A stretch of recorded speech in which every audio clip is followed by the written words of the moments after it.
We just found a super critical finding that needs traffic shut down. One entire side is cracked through, the top is cracked through. This is unacceptable, and this employee has been terminated. If this doesn't serve as a wake-up call, then shame on everyone.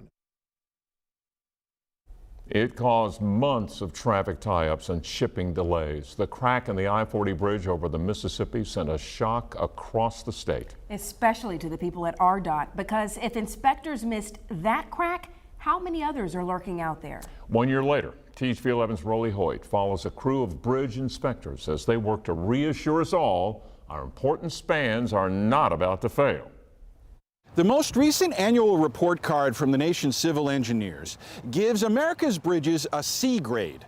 Of course, we're a year removed from Arkansas and Tennessee getting a big old F on an important pop quiz.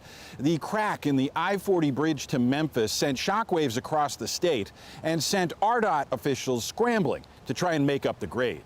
We have about, in Arkansas, 12,700, 800 bridge structures, and about 700 of those have non-redundant members on them. Miles and miles of steel and concrete carrying billions and billions of dollars of our economy and livelihoods. And this guy has to check it all. His team can't miss even one piece because Memphis. Whether they're doing a routine on a multi-girder bridge or an inspection on a truss with non-redundant members, either way, they're working hard, paying attention. Andy Nanneman would love to not have to say something so obvious, but he's now the guy in charge of RDOT's heavy bridge program.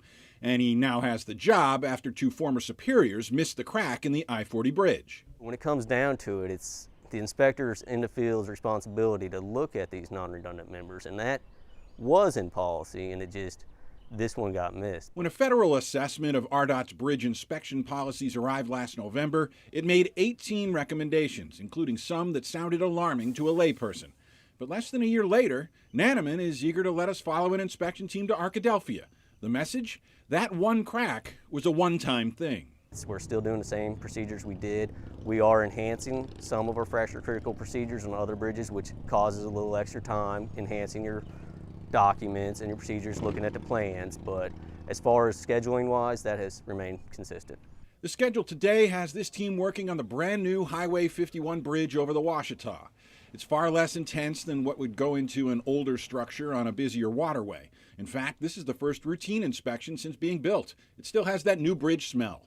But it involves the same hands-on and close-up work that has to go on practically every day. So they're going to kind of come through on the top, looking at the deck with a lane closure, and then come underneath the bridge with a Aspen A40 to look at the steel girders, the bearings, and the top of the caps. After Memphis, every crew has an engineer helping on site. There's a fleet of these contorting, elaborate bucket trucks getting eyes on tight spaces. Something that won't happen today, though, but is a priority for the future, will be inspections below the surface. We are doing a lot more underwater inspections this year. That has been a change where we have a consultant doing a lot of dives on bridges that they haven't been dove before due to FHWA's recommendation. But in addition to recommendations, the feds made an equal number of commendations. So Nanneman didn't want to classify the I-40 crack as a wake-up call.